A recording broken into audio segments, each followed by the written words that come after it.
Hello everybody and welcome along to the 2019 season of the IMSA Prototype Challenge.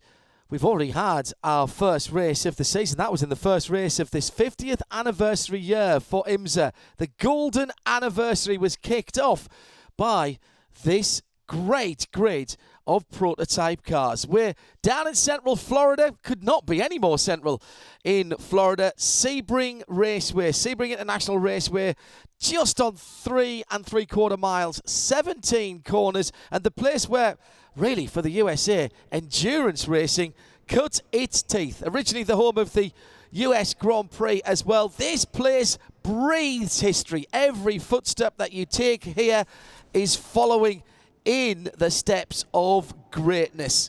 It's a fabulous afternoon. We've got just a little bit of high cloud and a great looking set of LMP3 cars with the big V8 engines. They look fab, they sound great, and they've got 1 hour and 45 minutes of a challenge like no other on the old Hendrick Field runways and taxiways. It's round 2 of the IMSA Prototype Challenge, and it's live here on IMSA Radio and IMSA TV. To take you through it, Jeremy Shaw, and first, the voice of the Prototype Challenge, Brian Till.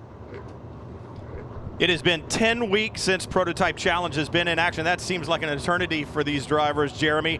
Florida, it was Daytona, the first weekend of the year, kicked off the 50th anniversary of IMSA sports car racing. What a way to do it, but these drivers looking to get another race under their belts. The first one was kind of iffy conditions in qualifying back in January. We had rain in qualifying, and then a great race. We saw weather today, clear, high 70s, maybe low 80s we'll get to temperature-wise, and this racetrack should be fast. Yeah, and 7 more cars than we had at Daytona. We had 19 cars for the first race of the season, a full 25 here, so lots of new drivers, lots of enthusiasm, excitement about the IMSA Prototype Challenge, and this is going to be really interesting. 2 drivers aboard most of the cars. 4 cars on the field have just single drivers. That's going to be a workout here for an hour and 45 minutes. Well, one of the things about this racetrack, 17 turns here, and it is on an old Air Force base that was built back in the 40s. That makes the airport circuit very bumpy, and then on to internal roads, which are blacktop and asphalt, so very different pavement changes that you've got to get used to. Yeah, it really is a challenge around here. Let's run down the starting lineup then for today's second round of the IMSA Prototype Championship. 25 cars, 25th on the grid, having had a change of tyres after qualifying. The qualifying session this morning was interrupted, very little time out there. Really nobody set a proper representative lap time. But Nico Rieger will start number 55. Norma for 47 Motorsports at the tail of the field. On row 12 of the grid, another potential favourite for Alianza Gilbert Motorsports, very fast in practice but didn't get a representative time on the grid. That's car number 23 for Anthony Simone. Alongside him, Ross Chwest for Conquest Racing in car number 25. Row 11 on the grid is Bruce Hamilton for Wolver Racing in car number 60, and the Ansta Motorsports Ligier of Tim George in car number 2. Lance Wilsey will start for Sean Creech Motorsports in car number 33 on the outside of row 10, alongside number 74, 47 Motorsports Norma, started by Wyatt Schwab. Row 9 of the grid, Jerry Kraut in car number 9 for JDC Motorsports. Jerry wasn't here yesterday for the practice, so just arrived this morning, has had virtually no seat time at all this week. Alongside him, Paul LaHaye in car number 86 for One Motorsports. Row 8, Blake Mount for Performance Tech Motorsports in car number 7. Alongside the Simway Motorsports, car number 12, making his debut this weekend, is Kevin Woods. Also Performance Tech Motorsports, Bradley Baker from Canada in car number 19 on the outside of row 7, alongside Joe Robillard for Robillard Racing in car number 10. Row 6 on the grid, Joel Janko for P1 Motorsports in car number 70, alongside number 75 for Performance Tech Motorsports, that's Cameron Castles. Row 5, David Murray for MLT Motorsports in car number 54, alongside another debutant, Mike Gwash in car number 52 for PR1 Matheson Motorsports. Row 4, Maurice Smith, Simway Motorsports car number 11, alongside the K2R Motorsports car number 51 is Rob Hoders. Row 3, on the outside, Naveen Rao from the car number 64 for K2R Motorsports, alongside the Robillard Racing second car for that team, car number 43, Stephen McAleer. Row 2 is James Maguire, will start car number 26 for K2R Motorsports alongside the Polestar Motor Racing Inc. car number 40, David Grant. And onto the front row, on the outside, car number 4, the championship leader, having won at Daytona, is Leo Lamelas for IMSA Motorsports, alongside the pole sitter from Peru in car number 47 for Motorsports, 47 Motorsports, is Rodrigo Fluker. Perfect timing, Jeremy, and the safety car about to come to pit lane. Expect fireworks in turn 1. We see it a lot here. It's a very fast entry right now. Rodrigo Fluker in the 47, that black and silver Norma chassis on pole position to the right of your screen. The red and black of Leo Lamelas alongside, and then 24 other cars behind. The speed picks up, green flag waves. We are racing at Sebring. Prototype challenge down into turn 1.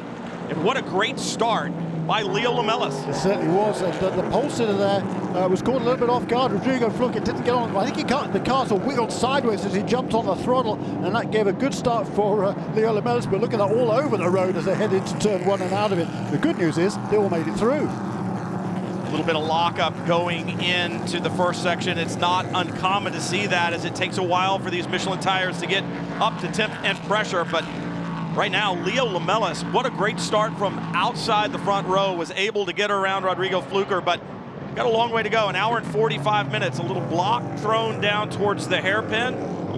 Leo Lamelas being a little bit defensive early on. Expect 1 pit stop today. Minimum drive time 40 minutes, and cars can go just about an hour on fuel, so expect to see that pit stop around the 45-minute mark, and it is a minimum 2.5 minutes on pit road. So it's a car that won the championship open at Daytona, leads the race, Rodrigo Fluker, but right behind him, excuse me, is Leo Lamelas, but right behind him is the pole sitter from Peru, Rodrigo Fluker. So the 2 South Americans, battling for the lead. You see some offs further back. It's car number 54. It's like the 54 and the 44. Or no, it's the 12. 54 and the 12 have gotten together. Number 12, both of those 2 cars making their debuts this weekend. It's David Murray in number 54 for the MLT Motorsports entry out of Atlanta, making its debut. And for David Murray, this is his first time in a prototype since 2001, when he did the 24 Hours of Le Mans. He'll be sharing that number 54 car with his son, Dylan Murray. Leo Lamelas moving his car from side to side down the back straightaway, trying to get temperature in the Michelin tires and perhaps trying to dissuade the 47 car behind. And across the line, side by side, Fluker around the outside into turn 1. And back in front, and a problem for the 7-0 in turn 17. Another car involved. Damage to the back of the 70. Joel Janko, and the 9 car involved as well. Great first lap there, by the way, by car number 55. It was the younger of the Rega brothers, Nico, who started that car last on the grid in 25th position. He crossed the line at the end of lap 1 in 12th. As happens occasionally in turn 17, a car will get on the bumps and lose it, and that's exactly what happened to the 70 of Joel Janko. And then Jerry Kraut behind him really had nowhere to go. Both of those cars have moved on their own power, returned either to the track or to pit lane, but hate being caught up in someone else's incident, but that is one of the challenges of this racetrack, the bumps. Meanwhile, out in front, 47, Rodrigo Fluker with that great run around the outside of Leo Lamelas to take the lead. Stephen McAleer, who will be going it alone in the 43 right behind. That beautiful turquoise and blue, very similar to his teammates' colors. But Stephen McAleer going it on his own, and this is going to be tough for those guys. The heat of the day, and no help over an hour and 45 minutes around Sebring Raceway. And Leo Lamelas in second position, still weaving from side to side on the straights. The stewards are not going to like that. Yeah. A first lap maybe you can get away with it, but on the second lap, when everything's up to temperature, up to speed, they're not going to be too happy with that one. They'll be keeping a close eye on car number 47. Gave him the benefit of the doubt on lap 1, Jeremy. Thought he was looking to get some tip and pressure in his tires, perhaps the handling not the way he wanted it. But at this point in time, he should have the tires up to temperature and they should have good grip. So yeah, as you said, officials may not like that. This is just how close it can be down in turn 1. Cars side by side, and that's the great thing. The downforce on these prototypes allows for close racing. You see the 64 with a great move. That's Naveen Rayo, and what a great job he has done working his way into being comfortable in this prototype machinery. And when you look at his background, you would not be surprised to see that he's thought this through. He's a neuroscientist and an engineer by education from Duke University, went to Stanford to get his master's in electrical engineering, and also has a PhD in computational neuroscience. Yeah, no arguments about anything at all from me for Naveen Rao, and relatively new to the sport. He only started racing a couple of years ago. Is stepping up here into this championship, which is a competitive championship, along with a very experienced driver, former IndyCar winner in Alex Barron, who's also making his comeback to racing. He's been out of the sport for quite a long time in terms of actually driving, but loving driving these LMP3 cars. And Naveen Rao, he qualified very, very well this morning, up in the 6th position, running 5th in the early stages. So he's getting the hang of this pretty quickly. He's running at the head of a 5-car train right now. He's got Rob Hodis behind him in the 51, the 23. Anthony Simone, who has moved well up the order. 23rd on the grid. Shows the pace that he has as he's trying to work his way up to the front. Remember, there will be a pit stop. I'm sure that they wanted to see a full course caution when we had cars off in the first lap or two. Yeah, and Anthony have to do it on his own here. He's another driver who's going to be doing this race solo, as Stephen McAleer moves himself up to second place ahead of number 4. Rodrigo Fluker out in front. Stephen McAleer now up to second place as Leo Lamelas falling down the order just a little bit. Those are 3 cars that we've seen throughout the weekend in practice and qualifying with great speed. This battle continues down into turn 1. Maurice Smith in the red and white, number 11.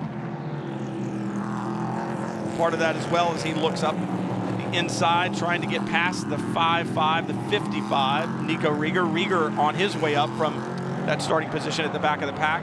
Yeah, 15 positions already is Nico Rieger. Number 23 car up from 23rd to 6th. Number 55 car from 25th to 10th. Excellent first 3 laps from both of those 2 drivers. Joel Janko car, car number 70. He carries that number, by the way, because this is his 70th year. He'll be 70 in May.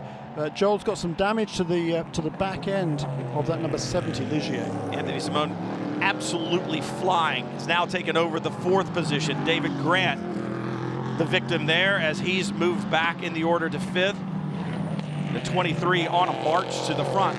You have to be a little bit careful with is if you're the only driver in that car, yes, you can burn off tires by pressing too hard at the beginning, but he has to think about his physical endurance and make sure that he doesn't use up too much energy here in the opening stages of this race trying to move himself forward. That's absolutely true.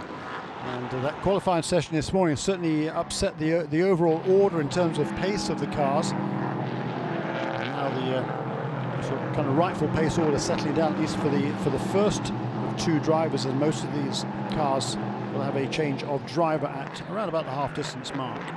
Jim McGuire falling back a little bit. A great run that he had in qualifying in the 26, but now back in 11th. The 4th car in this train right here, and just, close call down in turn 17 at turn in. I don't think the handling of the 26 is to his liking. Seems to have fallen off a little bit. We've got 1 car diving into pit lane. That's going to be way too soon to do a driver change. Minimum time, 40 minutes in the car. Couldn't see the car number. 64. It's Naveen Rao who's on pit lane. He had that good run going. We were just talking about what a great run. Rao had had, but now he's on pit lane. Jump start penalty for Naveen Rao. That's what we're seeing on timing and scoring now, so he'll serve the drive-through and get back out. That is costly.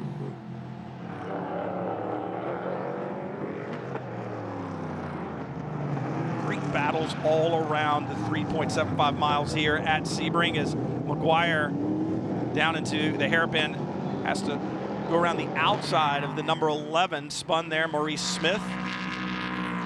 Backwards there, and it'll be interesting to see whether there was contact that turned Smith around, or a lot of times with these cars, heavy braking, the car will dance on the nose just a little bit. Easy to get the car turned around backwards there as Smith now off the racing surface. See if he can get his Ligier refired. And it's one of the 2 Sim Raceway Motorsports cars for this weekend. Maurice Smith and Nico Ronde, they made their series debut at Daytona. The replay here, maybe does it on his own? Just on his own, isn't he? Right ahead of Bradley Baker, I think that was. That was awfully tight. New fastest lap last time around, by the way, by the second place car. That's car number 43 of Stephen McAleer at a 2 minutes point. It was 2 minutes point 162, but on this next lap, just completed, cars leaders heading into turn 1. It was the race leader Rodrigo Fluker who took back that fastest lap, the 159.822. back at the 55, Nico Rieger leads into 1, and then a little bit further back, this 6-car train stays there as the 74 pops out down the front straightaway. Wyatt Schwab looking to improve as the battle heads towards turn 1. Jim McGuire sits in the middle of that battle in the red, white, and blue number 26. Out front leading, it's the 19 of Bradley Baker. This 6 cars have been stuck together the entire race, and damage on the rear wing of Joel Janko after that spin. It's actually the bodywork after that spin and the contact with Jerry Kraut, I should say, in turn 17. Imagine they'll continue to try to run that as 75, Cameron Castles. There's an interesting story. Cameron Castles has 3 broken ribs. We talked about this in practice yesterday. 3 broken ribs that he suffered in a go-kart accident a few weeks ago. The good thing is they're on the right side and not on the left side, but still turn 1 has to be incredibly uncomfortable for Castles in that 75 as he goes through there, and you load right side ribs press up against the seat. I've broken ribs before. Look, I haven't had an awful lot of fractures in my lifetime, touch wood, but broken ribs was one I did have, and it was incredibly painful. Mine must have actually broken twice, which makes it kind of worse because then they kind of fold in on themselves. Trust me, that's not at all good fun. The yellow flag is out as the leaders complete lap 6. Smith unable to get his Ligier refired, so we're going to have to go full course caution. That is good for several drivers who had problems. Good for Naveen Rao, who had to serve that drive-through penalty for the jump start. And for drivers who started in the back, you look at Anthony Simone, who was moving forward about 13 seconds off the leader. Well, that's going to put him right there on this restart. Yeah, and Nico Rieger as well in column 55 up into the 6th position. So great news for both of those two.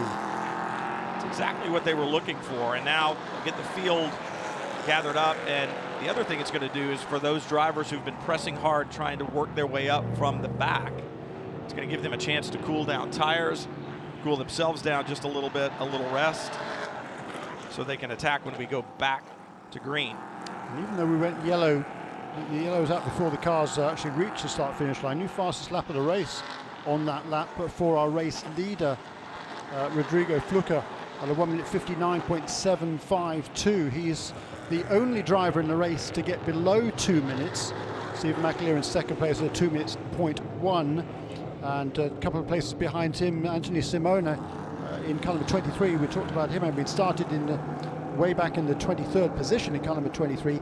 He's also turned a 2 minutes 0.2 as well. So those are the 3 quickest cars. Leo Lamelas in the car that started on the front row and led the first couple of laps. His best lap so far is a 2 minutes 1.8. So he's a couple of seconds off the pace of the early leader in this stage, but still a long, long way to go. I'm going to have you take your race fan and announcer hat off, and I'm going to have you put your official hat on. Yes.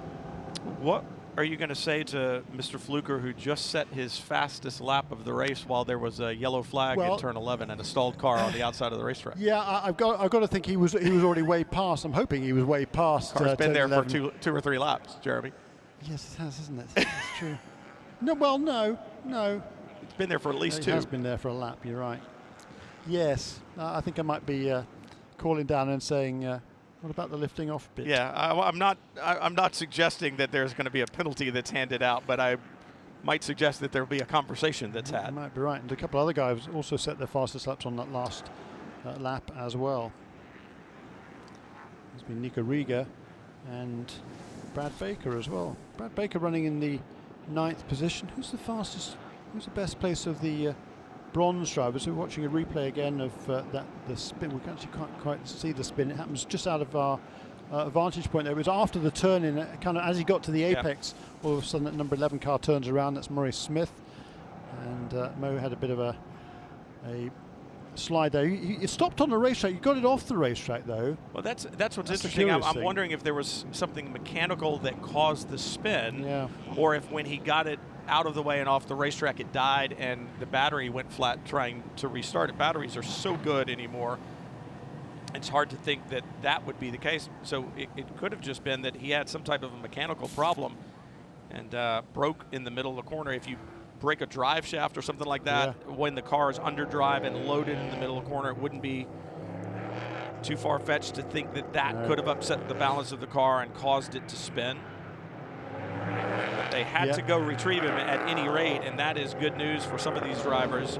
Full course caution, an hour and 29 minutes left to go. This is an hour and 45-minute race, much shorter than the opening round at Daytona. Yeah, much shorter, you're right. And as a result of this caution, there's some pretty substantial gaps have been opened out, particularly towards the front of the field before this full course caution. The gap from first and second, first 2 seconds, about 3.5 seconds, then 5 seconds back from him to the third place car, and then another 4 seconds back to the fourth place car, another 4 seconds back to the fifth place car, 6 seconds back to the sixth. So they were well spread out, those leaders. Better part of 20 seconds covering that top six, but now those gaps have been completely erased for when we go back to green. And you wonder too, especially for a driver like Stephen McAleer, once again, he's going to soldier through this as the only driver of the 43. You look at that and you think this full course caution is good for him. It allows him to rest a little bit, as we were saying, gives him a chance to kind of regroup and rethink and settle down just a little bit. Vast majority of the other drivers are going to have a co-driver step in. 4 individuals doing it on their own this weekend, Stephen McAleer being one of those, and kind of gives you that opportunity to reboot. And Anthony Simone, of course, in the number 23 car. He's right up there in contention now, having started at the back, worked his way forward. This is great news, particularly for him, because he was quite a way back from the overall leader. When he gets ready for the restart, the number 23 car is going to be right there. That's the Alianza Gilbert Motorsports entry. And it'll be Anthony Simone from Canada, who's been around racing for a long, long time, but been out of the limelight for several years. He did some F2000 a long time ago, now probably better part of 20 years ago, I think, and afterwards did quite a bit of NASCAR Pinty's Series racing north of the border in Canada, but saw the opportunity to come back with LMP3 last season, had a good first season back in these cars. Now he's joined that Alianza Gilbert Motorsports team and looking for a strong season. Certainly started off strongly in this race. Lights off on the Corvette safety car, so we should be going green this time by. And now if you're Stephen McAleer, you got to think, how do I want to make this move? How do I want to do this attack? And I would think if I'm that individual pilot who's going to have to do the whole thing, I want this position now. I want to get it done. I want to get it out of the way and be in front. So when we come in for pit stops, I can kind of set my pace, pit when I want to pit, when the window's open for me, and kind of control the race a little bit better. If you've got a co-driver in the car, you always want to lead races. Don't get me wrong. You want to make passes when they're available. But I don't think it's quite as important if you've got a co-driver in the car. I think for Stephen McAleer, he needs to get it done. He wants to get it done now. He'd like to, because when the pit stops come along, it'll be another driver taking over the wheel of number 47 car. It'll be Austin McCusker takes over the wheel of that car. So it'll take Austin a lap or two to get fully up to speed. So if Stephen can be ahead of him before that round of pit stops, have a good pit stop, rejoin still in the lead, an opportunity to pull out a bit of a breathing space before they get down to the real nitty-gritty part of the race. But the restart will be interesting, because Rodrigo Fluker really doesn't have a lot of experience of driving at this sort of level in this sort of powerful a car. Stephen McAleer, it's been a big learning curve for him, stepping up from basically sedans he's driven for the last few years into this prototype. 11 is out of the way after the spin in turn 7. We're back to green flag racing. You see the black and silver 47. Rodrigo Fluker leads the field to green, and right behind him, Stephen McAleer takes a peek to the inside, but he just wasn't close enough on the restart to mount a legitimate move down into turn 1. What can he do in turn 7? Through 1 and 2, then the left-hander into a right-hand bend, then the left carousel, then a long sweeping right-hand turn down the straightaway and into the hairpin, turn 7. This is a great place to make the move, but once again, I don't think Stephen McAleer is close enough. No. That's fine. He'll be, he's very experienced, this Stephen, in all sorts of different cars. We see a challenge now for third place. Anthony Simone looking to the inside of Leo Lamelas, not quite able to make that move stick. But Rodrigo Fluker, the 22-year-old from Lima, Peru, what a great restart that was in the lead of the race. Well, and looking back to third place and Leo Lamelas, we talked about the amount of movement he has shown in that car down the back straightaway, and he's showing it again, and that's what kept the 23 behind him into the break zone of the hairpin. The officials, I would think, are not going to be pleased with what they're seeing out of the 23 right now. No, I think heading into turn 10, there was a slightly defensive move as well, but this time down to the inside goes Simone at turn 12, but he got sideways coming off. I think he was clipped by Lamelas there. He got sideways. That certainly wasn't Lamelas' fault, the incident there. Simone dived to the inside, got the car to the apex of the corner in the lead, but then the car snapped sideways, and there was definitely a little bit of contact between those two. About 460 horsepower or so in the V8 that's in the back of the Prototype Challenge class. See the 23 down to the inside, Anthony Simone. And no, there's a piece of debris. I don't know that he hits him or not. Right. I think he tightens his hands coming off the corner, and in doing so, on the throttle, lights up the rear Michelin tires, and that's what causes his car to get a little bit loose. That's exactly what it was, Brian. It wasn't contact between those two. It was indeed just that debris that was thrown up. But that'll be certainly distracting for Lamelas. Fluker has checked out in just a lap, has already been able to pull out over a second on Stephen McAleer. I didn't expect to see that type of performance on this restart. Wyatt Schwab in the number 74 having a good run. Everybody stacked up once again because of that full course caution in the restart.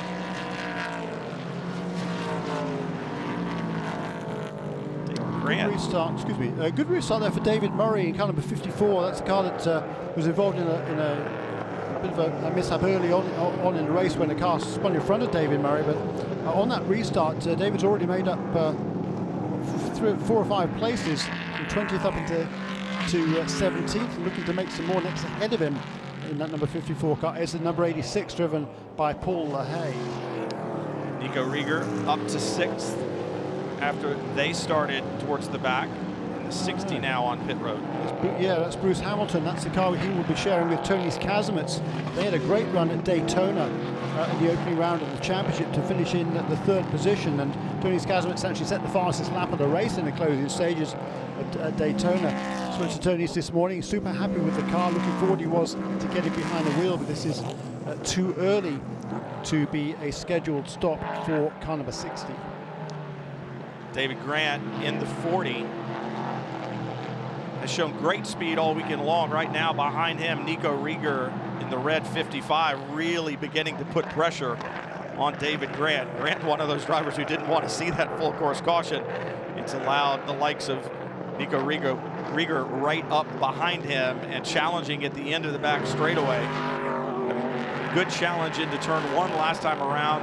Be interesting to see if Rieger in the 55 can get by Grant. David's doing a really good job there. He's the best placed of the bronze category drivers in the race so far. I think Jim Griffith, who engineers that 40 car and runs that team, I think they've done a great job with the shock package. He got off turn 17 and pulled Nico Rieger down towards turn 1 that time. The car looks very stable over the bumps.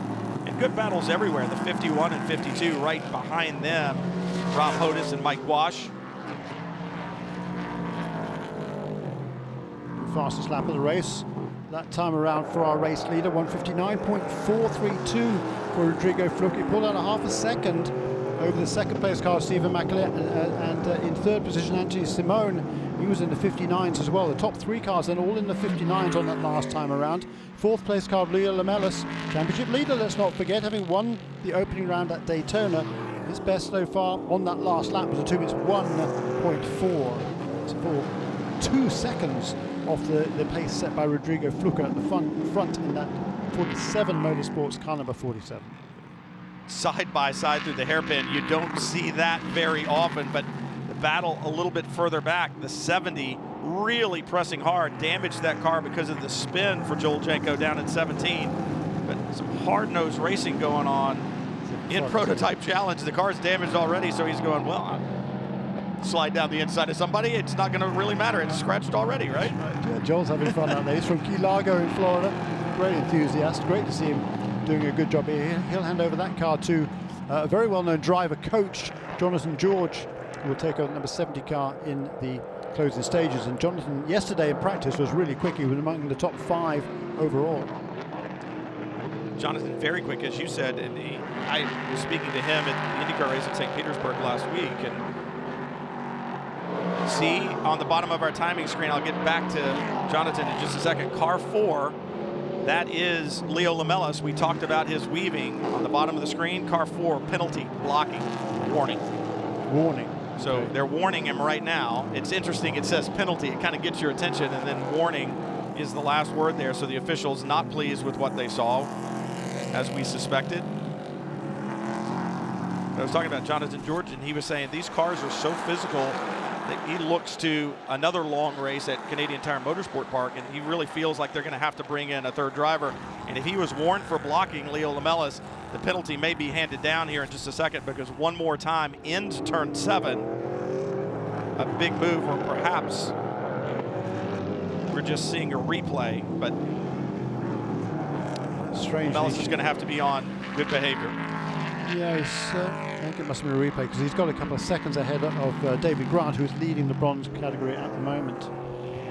So we'll keep an eye on what happens there. But all battles all the way up and down the field.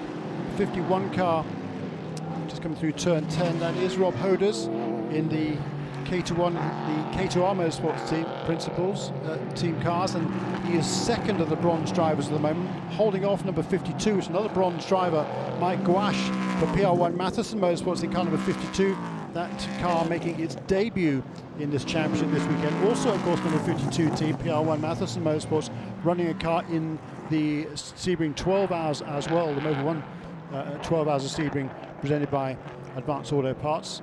That team looking for this LMP3 program to be a stepping stone into the WeatherTech Sports Car Championship. I was going to say, I spoke with Bobby Orgel yesterday, and he said exactly that. Bobby, known for his open wheel program that he has run for years, and still continues to do some of that, but he applied the same strategy here in sports car racing that he did in his open wheel, and that was look to young drivers and give them a path to move forward. And by having cars in multiple series and a stepping stone series, he's able to do that and work with the same young drivers as they move their way up. That consistency and the professionalism of that program have really fostered several young drivers' careers. Indeed, and in Scott Huffaker there, he's got a youngster who has an immense amount of talent, and there's another young California youngster as well, Calder McWhinney, who was trying to get a license to race here, but he's only 15 years of age and wasn't able to get the IMSA license to be here this weekend, but the plan is for him to be sharing that car with Scott Huffaker before too long. So two very talented youngsters. He still does have that open wheel connection, Bobby Orgel. They run both of those two kids in F4, Formula 4 on the West Coast last year.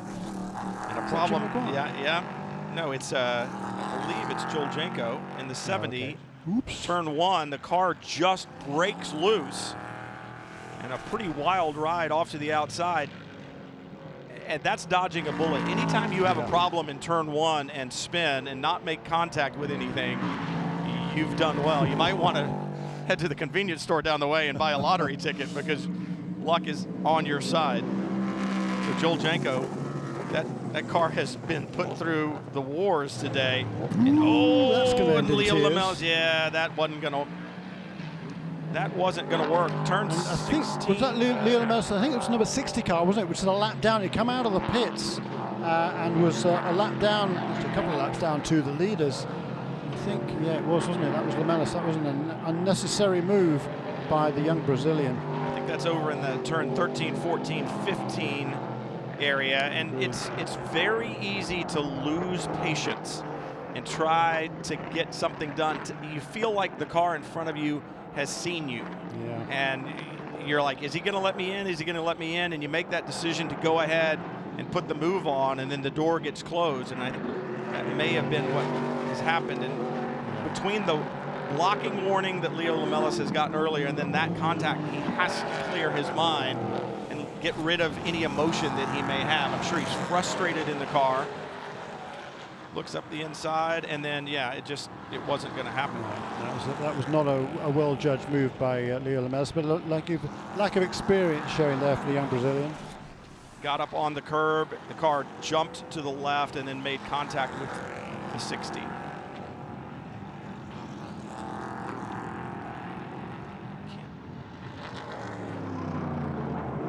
Exactly sure if that was the 4 or the 60 or another car that was stalled there. I think it was probably the number 60 still. We saw the number 70 car just came through. That was the other car that had some strife on that last lap around. Meanwhile, it was a new fastest lap of the race on lap 13 for Rodrigo Fluker. 1:59.284, pulled out another 4/10 of a second over Stephen McAleer. He's really got his hands full now with Anthony Simone in third position in car number 23. Those top three now well ahead of David Grant, with Leo Lamelles having been involved in that incident. He's fallen all the way back down to the 11th position. And David Grant really doing a fine job, the younger of the two Grant brothers, in that Polestar Motor Racing entry car number 40. A distinctive looking car. The yellow flags will fly again. And that's going to bring everybody back together one more time. So a little more than 30 minutes have elapsed. An hour and 45-minute race. Once we get to the 40-minute mark, it's the 2 car that is being reported off course that they'll have to go get. That's Tim George. But that, they're saying in turn 15, but that doesn't.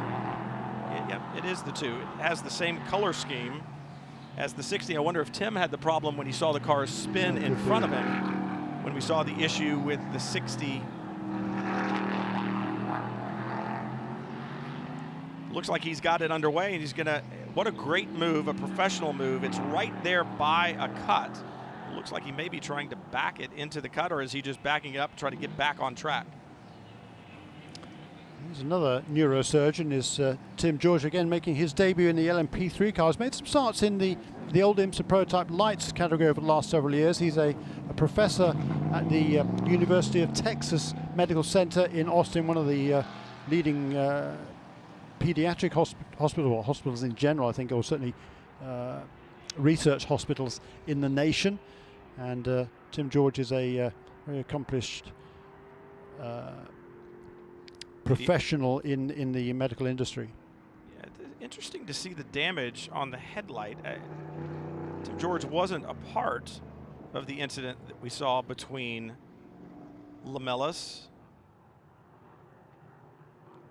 and Bruce Hamilton, but the car was stopped in somewhat of the same area of the racetrack, and a little bit of damage on that headlight cover. He's gotten it underway, but not before the officials thought the car was stalled and they were going to need to go get him. So we've gone full course caution.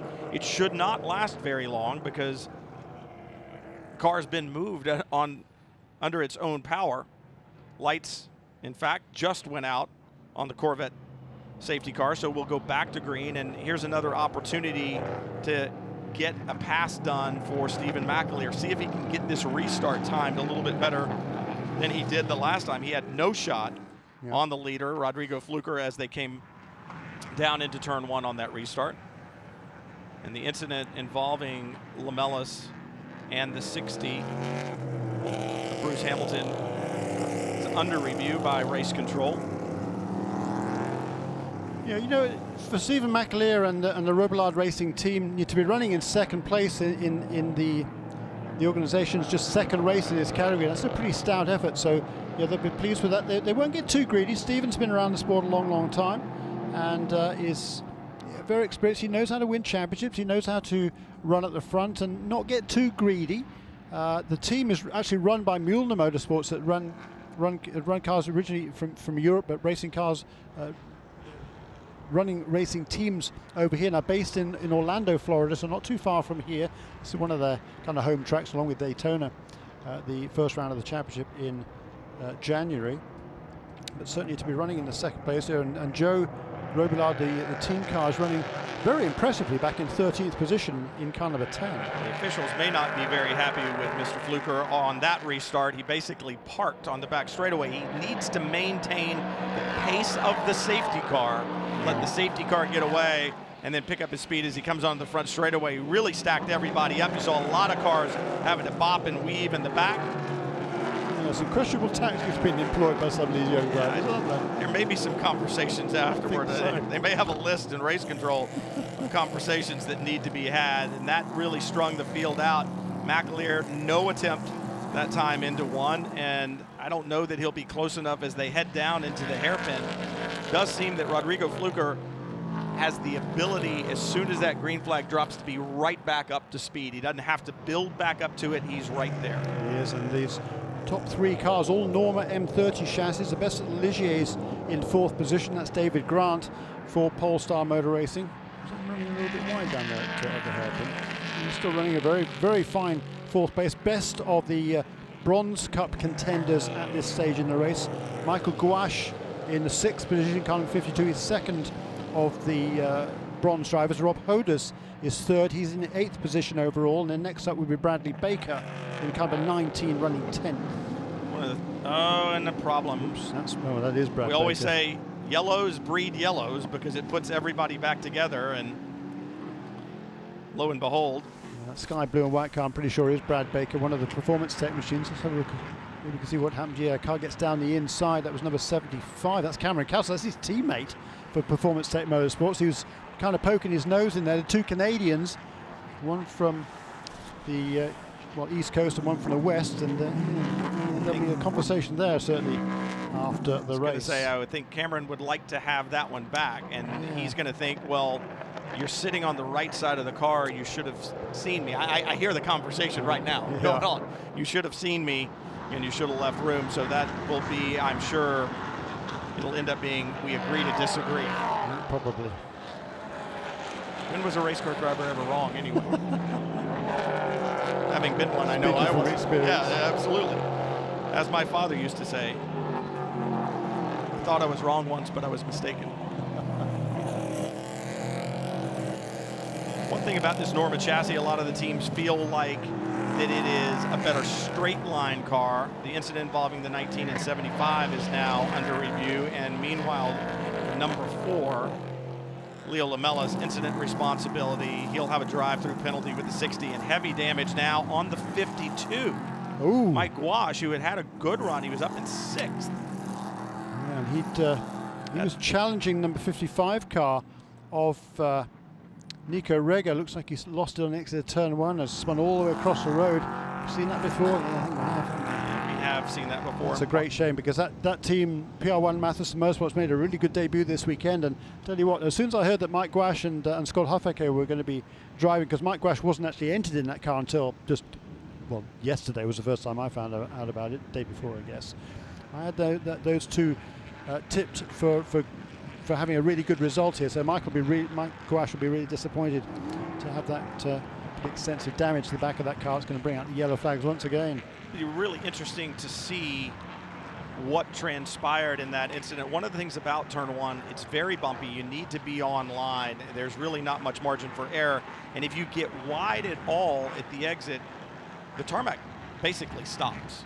And it turns into grass and dirt very abruptly, so you can't get way wide. And from looking at the skid marks, it may be one of those things that Mike got a little wide, tried to tighten his hands out there, and had to come off the throttle. And a lot of times when you do that, you come off the throttle, the car decelerates, moves weight to the right front, and you've got your hands turned. Or you may have just dropped a wheel. You look to the upper left portion of the screen, you see the tire mark coming onto the exit curb.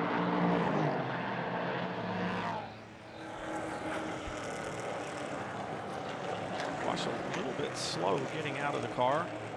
He's not a small guy, and these cars are relatively compact. Yeah, he won't be a happy camper. I think he's just trying to get things turned off and make sure that he has ignition switch turned off. He's a very experienced driver in these LMP3 machines. He is, particularly in Europe. That's where he's going to be doing most of his racing this year as well.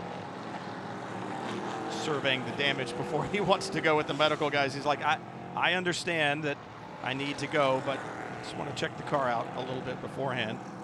And this will bring out the caution once again. And now we're starting to get into the pit stop window, because I would fully expect cars can make it now with an hour and 4 minutes to go. Yeah, an hour and 4 minutes to go. So that means we've reached the 40-minute threshold, haven't we? So yep.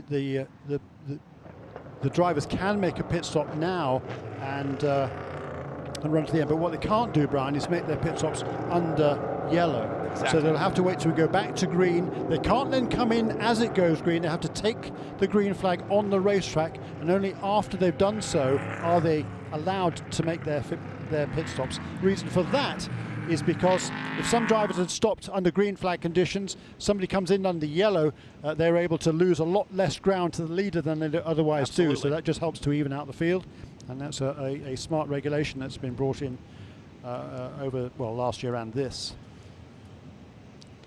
Safety crews will go to work to remove the 52, and that's going to take a rollback as the car is no longer sitting on four wheels. And oops.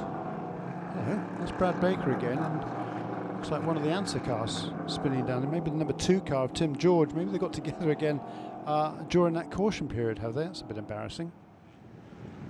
But the pit lane's going to be pretty busy when we get. Whoops!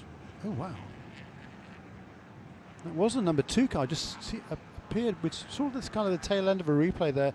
Just carrying way too much speed, slammed into number 19, spun that car around, and actually the number 19 car then made contact with a completely innocent Paul LaHaye in car number 86. That's a One Motorsports entry, that bright green machine. New colours on that car for this weekend. And that was a really strange looking incident. Was a very strange incident under full course caution, and there's damage to several cars because of it. Yeah. There's the 19. Will drive away, Bradley Baker, but 2 damaged enough that driver climbing out up at the top. That's really bizarre. I guess those cars are all going really, really slowly there. So I guess all I can think is perhaps Tim George was checking his instruments or looking at something in the cockpit and was completely caught unawares of those cars slowing down right in front of me, because they were all running at safety car speeds before that, but they did seem to check up an awful lot going through that. That's the kink, isn't it, before turn 10. So 8 and 9 is that right-left kink through there, and I guess he must have just got distracted and didn't see the car slow down, and by the time he's realised it was nothing he could do about it, and slammed into the back of the number 19 car of Bradley Baker. Right. I'm not often at a loss for words, but that one has me at somewhat of a loss for words. You've got radio communication with your team. The flags are out on all the stations. Yellows are out, and as you said, that distraction of perhaps relaying some information back to the crew just steals your attention away. And I think it's a great example even for not just for race car drivers, but for those of us who drive on the street, for those people that you drive by and you see with their phone in the middle of the steering wheel as they're texting and driving. Anything that takes your attention away is an issue, and we've seen it today on this racetrack, and certainly it's a good lesson to take with you in your street driving and the things that you do that distract you. I think that's exactly what it was. So now more wreckage to clean up on the racetrack before we can go back to green. And as you said, Jeremy,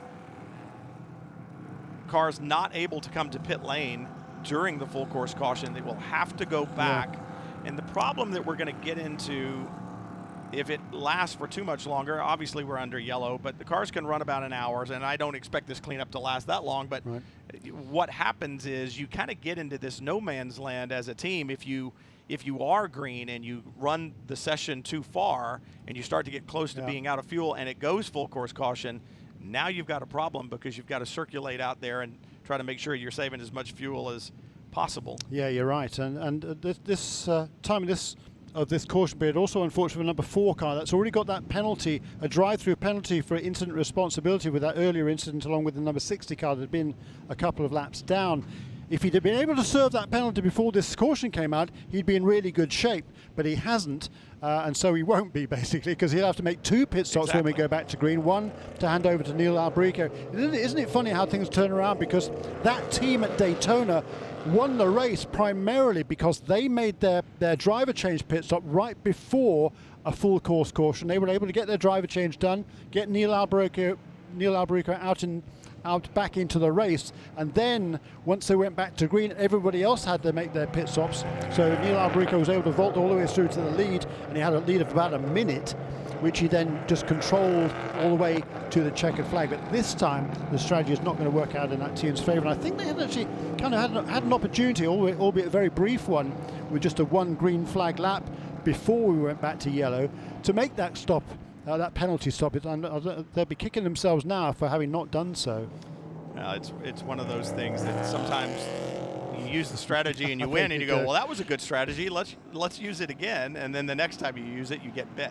Yeah, well, but on the previous time, they made the stop to call to come in early, and this time they elected not to come in early and make the penalty stop. So it's going to be costly.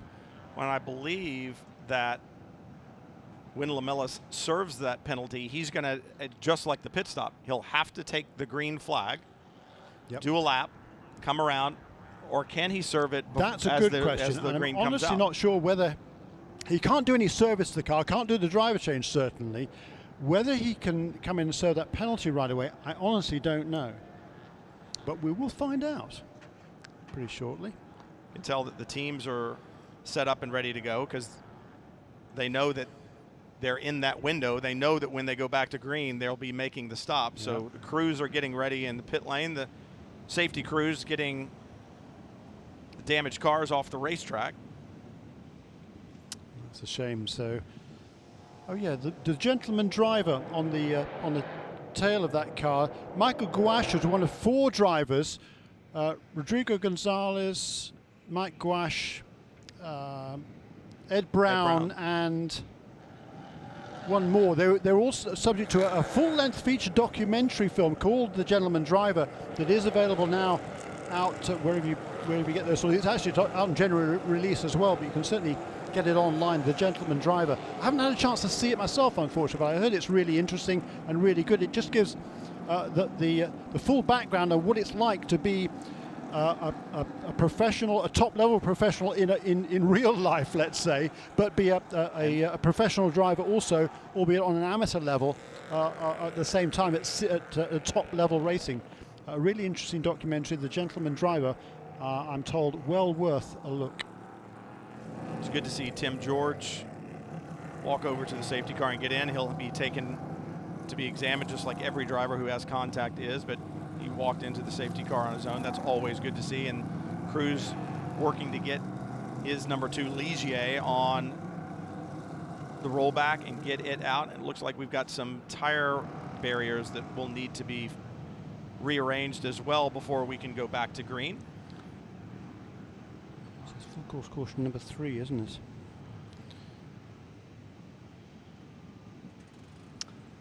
Yeah, number 2 car, that was the one that was the innocent victim on this occasion. No luck at all there for Tim George. He had an incident earlier on which cost him a couple of laps, and then this time he was completely minding his own business there towards the back of the pack admittedly, but still running along, and unfortunately he was just caught unawares under that caution period, and he slammed into the back of the number 19 car. So the other one might not have been his fault, but this one I'm afraid was. And I know for Mike Gouache, he won't be happy with what happened in turn 1. It appears that no one else was involved, and a lot of times as a driver, those are the ones where you know you can't hide, and you just have to kind of man up and say, hey, I made a mistake. But he was having a great run. It gives you an idea of just how good a driver he is. Yep. And he was running up towards the front. It gives you a good idea of just how good his team is as well. Yeah, running in the 6th position was Michael Gouache, and was actually putting the pressure on Nico Rega, the youngster, or one of the youngsters in the field, in car number 55, on that restart. And apparently lost it in turn 1. But Mike, he'll put his hand up if it was his fault. He'll certainly put his hand up. He won't blame anybody else. That's for sure. He's a very accomplished. I talked about the Gentleman Driver movie and the fact that there are 4 drivers who are featured in that movie who have real lives elsewhere. He's a chemist, is Michael Gouache, and amongst his accomplishments are the molecule suit clean, amongst many other cleaning products, a product that keeps race suits in tip-top condition, basically, without going through the wash and dry cycles. And also, his company, I know, is heavily involved in the vape industry as well. He's one of the leading chemists, worldwide, quite frankly. Very accomplished man and useful driver. He was a champion in the IMSA WeatherTech Sports Car Championship in the PC ranks 4 or 5 years ago with that same PR1 Matheson Motorsports team. We talked about that in one of the practice sessions about the chemistry that you develop, and it's good to see, Mike Gouache's races occasionally. He hasn't raced full-time here in the U.S. for a while. He's been spending a lot of time racing in Europe, but it's good to see when he comes back, he knows where he can go. He has that relationship with Bobby Orgel and the PR1 group, and he heads back to PR1 Matheson Motorsport to do his racing. And I'm sure that when he called Bobby and said, hey, I want to come do this, Bobby was like, hey, let's do it. We've had success before. You've got that chemistry, you've got that relationship, that trust, and off you go. Now, let's think about some strategy. Looking forward here, Rodrigo Fluker is going to be handing that car off, the 47 that's in the lead, started from the pole. He'll hand it to Austin McCusker, finished second at Daytona, but right behind him, the other 2 Norma chassis that are right behind him, the 43 of Stephen McAleer and the 23 of Anthony Simone, they'll do it on their own. So those 2 guys are going it on their own. There'll be a driver change in the 47. Be interesting to see how well Stephen and Anthony are holding up. These cautions are good for them. Yes, it gives them a bit of a breather. The other team these cautions are particularly good for is a number 26 team. That's one of the K2R Motorsports entries. Jim Maguire, or James Maguire Jr., but Jim to everybody else, is running in the 14th position at the moment. Well in touch, obviously in touch with the rest of the field. He's right there. They're all in a line now. The top 20 cars are still on the lead lap. 21st position is Bruce Hamilton, the number 60 car that was involved in that incident, and a pit stop before that. But for Jim Maguire, his co-driver Matt Bell was comfortably quicker than everybody else yesterday in the 2 practice sessions. So Matt from the north of England will be rubbing his hands with glee. Can't wait to get behind the wheel of that car, and he'll have that chance at the earliest opportunity once we go back to green. But you talk about strategy, as we were a moment ago, and a lot of these second drivers are the quicker drivers, but I'm sure these teams had planned to come in as soon as their fuel window opened. These full course cautions have shortened the time that some of the quicker drivers are going to be in the car, and it's shortened the time then that they've got to move forward. Indeed so, but furthermore, when the pits are open, there's going to be a lot of teams that are going to come in and make their pit stop right away. That means the pit lane is going to be really, really busy. and you run the risk then of being held up by somebody else, perhaps coming in or going out of their pit stall. For some of the teams that have two drivers that are both quick, assuming they have the fuel left, and they should have because of all this caution period, if they can stay out there for a few more laps, they will be able to run clear laps toward the front of the field and have clear run up into and out of the pit lane when they make their stops. So that's something I would look forward to, particularly the number 47 car of Rodrigo Fluker. I would not expect him to come into the pits at the earliest opportunity, nor indeed any of the top three, Steve McAleer or Anthony Simone behind him in number 43 and 23 cars. I would not expect them to come in right away. I would expect them to stay out a little bit, wait for the pit lane particularly to clear out, and then go back and then make their stops. Lights are out on the Corvette safety car, and Rodrigo Fluker out of turn 17 on the throttle hard. Another very slow restart where he stacked up the field. It's worked for him on the previous restarts. It works again as Stephen McAleer just not able to hold on to that rear wing of the 47 in front. Race down into turn 1 is single file, and everybody seems to be content right now to hold station. Oh, and a rare mistake by Fluker. I talked about how well he had done, but right now a little wide of the first couple of apexes in the turn 3, 4, 5 area, and that's allowed McAleer to close up. And as those top three pretty much nose to tail as they head now down toward the hairpin. This is as close as McAleer has been heading into turn 7, but still not close enough. About a car length back.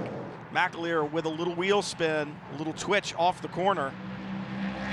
Good late braking there from Fluker in the lead, able to maintain that advantage going into the corner. No way for Stephen McAleer to make a move to the inside. McAleer sort of feints to the inside maybe at turn 12, but really, or turn 10 I should say, but wasn't really thinking about making a pass, maybe just trying to distract the leader, hoping the leader's looking in his mirrors, maybe he'll make a mistake. But in fact now it's McAleer who's under intense pressure from Anthony Simone in the third position.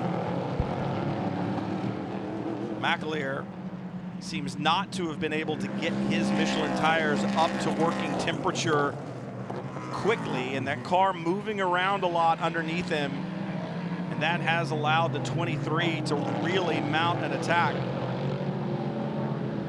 Seen the 43 slide, have a difficult time putting power down a little bit, and I think a lot of times as a driver, when you see the car in front of you struggle, as McAleer saw Fluker there in turn 3 and 4, you kind of attack a little bit, and you lose track of exactly what you've got to work with, and what in turn you do is make the same mistake that the driver in front of you did. And Anthony Simone there in third in the 23 car was licking his chops, but the 23 now the first to come to pit lane and make pit stops. 2.5 minutes the cars will have to be on pit road from the time they break the beam at pit in until they break the beam at pit out. You see no driver change going on because once again, Anthony will do this race solo. As the battle up front, McAleer has been able to close back up onto Rodrigo Fluker. I think McAleer is a little bit better in the tighter sections of the racetrack, and Fluker seems to be better in the higher speed corners. And that could just be a setup issue. Perhaps one with a little more downforce than the other, one with a little different setup as far as mechanical grip goes.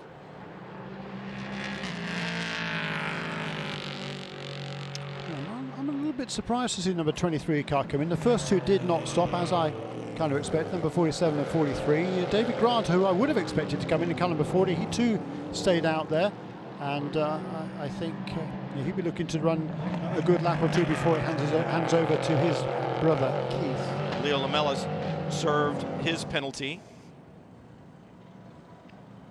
Has gotten that out of the way. He'll be able to pit now next time by if they want to do so and get in. The other thing you got to start thinking about too is now the other side of the drive time window begins to come into effect. 46 minutes left to go. You've got to get the other driver 40 minutes of time, and it's incidents like this that happen during that pit stop window when you want to come in that really cause you to take a deep breath. 33 Lance Wilsey in the 12. Well, was pretty well alongside. Yeah, sort of. It was a pretty half-hearted effort, wasn't he? He wasn't particularly itchy. He needed to be more incisive, I would suggest. And number 12 card is it goes for spin. It's Kevin Woods. His first race in Prototype Challenge. And now, once again, as the leaders go through one, Fluker really seems to have the run off of 17. That car seems to work better than Stephen McAleer's number 43. And he's able to pull a gap there as David Grant now comes to the pits in his number 40. You said David will hand over to his brother Grant, or his brother Keith. Two very accomplished drivers in the Formula Atlantic class. And you talk to them, and really these cars are similar. They've got a reasonable amount of horsepower, 460 the car weighs in the 2,000 pound range. So it's got a pretty good power to weight ratio, good aerodynamics, good mechanical grip with the Michelin tires, and it's one of those deals that I think stepping from the open wheel car into this car is a pretty easy transition. Stephen McAleer's dropped back from Rodrigo Fluker just a bit, and I would expect to see these cars on pit lane. You need to get in because the other driver needs to cross the line at pit out and have a little more than 40 minutes to go in the race so that they satisfy their minimum drive time.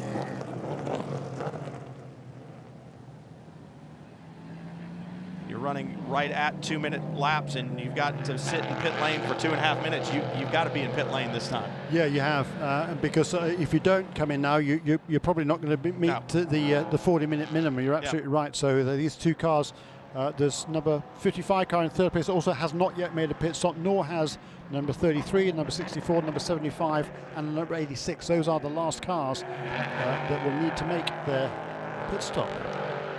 You really want a good drive off. Shoot. McAleer stayed out, but that's okay. He has as long as he doesn't go full course caution. But he has the option to do that. Remember, as a single driver, his drive time is done. Of course, you're right. Beg your pardon.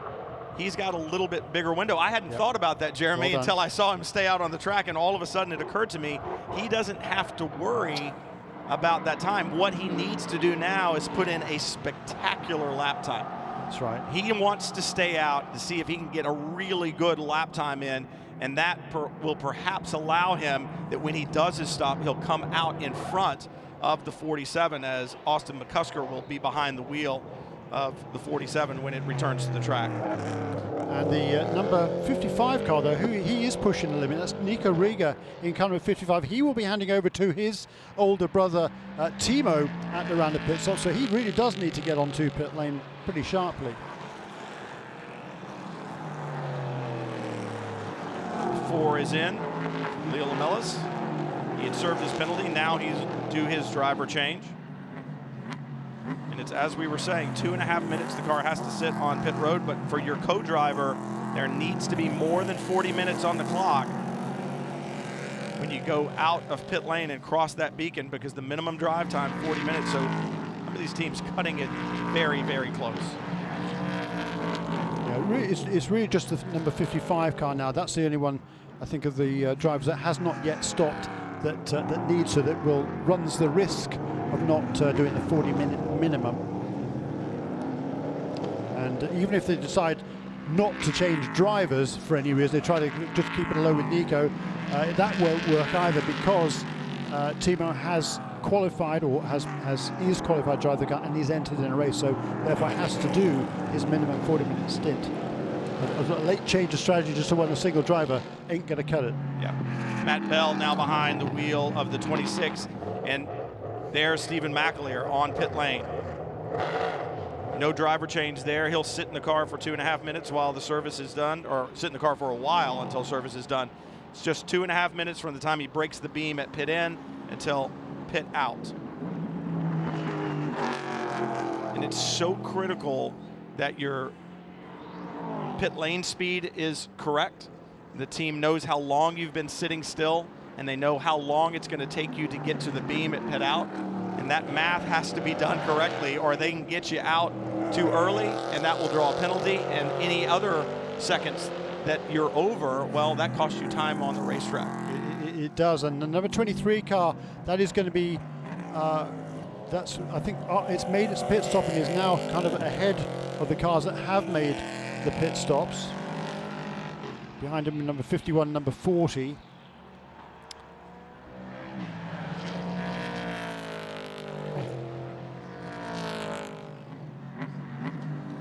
And the number 33 car, by the way, Lance Wilson, he's another driver going solo in this race, so he doesn't have to worry about that driver minimum time. He can stay out there as long as he likes. He's going to lead most likely next time around, and he is leading, as it is now, the bronze category, the Bronze Cup category in car number 33, the Sean Creech Motorsports Ligier. Think about this as well. You have plenty of time as the solo driver when you come in to do the stop. But any fuel that you put in, you don't have to fill it. Right.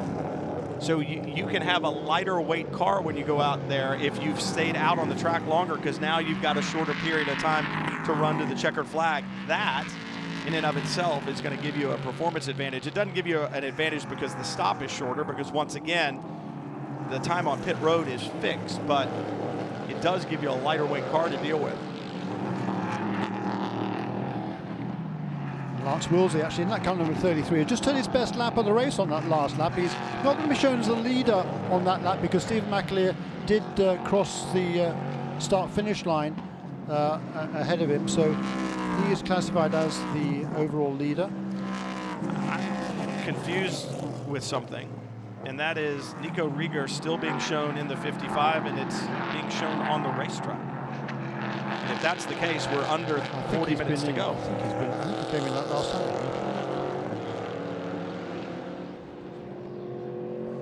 47 and 23. Just came. Yeah. He's just now going down the order. So 47 car, the number 33 car, by the way, has gone through to complete lap 26. He has not yet made a pit stop. Everybody else is one lap down.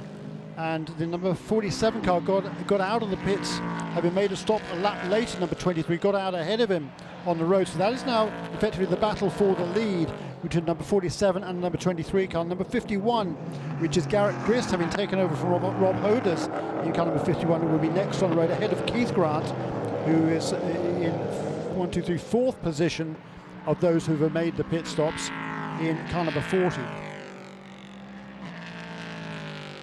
we'll have to wait until things cycle through. As you said, Lance Wilson being shown in the lead. There's the 43 of Stephen McAleer, and he's closing down on the 33 just in front of him. I think the thing that's important, though, is when you look out at these cars coming at you on the racetrack, what you see is the 47 is behind the 23, so the 43 of Stephen McAleer did indeed turn that great lap, and being fresh in the car, knowing what the car was like, or should I say, being in the car and knowing what the car was like, being familiar with it, he was able to get right back up to speed. And what that's done is he's able to make that pass effectively in pit lane, while the 43 was in pit lane, or 47, right. I should say. And there is our race leader. Oops, there's a spin there for, that's the car of Scott Andrews. Okay, that's a car that started by Jerry Kraut but didn't complete a lap. And I'm quite sure who's driving that car at the moment, whether it's Jerry or whether it's Scott Andrews. McAleer now past Wilsey, so he takes the lead on the racetrack. No, he'll be a lap behind him because he hasn't yet made a pit stop. You are correct. I stand corrected. Thank you. But a good battle there between the number 43, number 47 and the number 23. So the top three, as they were before that round of pit stops, still very much in contention. And I'm watching out for number 26 of Matt Bell, who's in the 8th position, 7th position of those that have made their stops in car number 26. He's flying. He's right on the tail now of Max Hanratty in car number 7. Now McCusker works his way around Wilsey. And as you so aptly pointed out, and I missed, that may be what it looks like on the racetrack, but Lance Wilsey's still with the lead. He has not pitted yet. Interesting to see how far he can go. Remember, with the yellows that we've had, you get great fuel mileage under the yellow, and the car will run just about an hour, maybe an hour, 5 minutes or so on a load of fuel, so I would think that he would be coming up to a point where he's going to need to pit here in the next few minutes. I wouldn't be surprised to see him in this lap. The one thing for sure, Austin McCusker is glad to see the 33 there, because he's making it really, really difficult on Anthony Simone in the 23. It's been a bad pit stop for number 55, because that's come out a long, long way back down the order. In the early stages, that car was running in the 5th position, but it's now way back in 16th after the pit stops.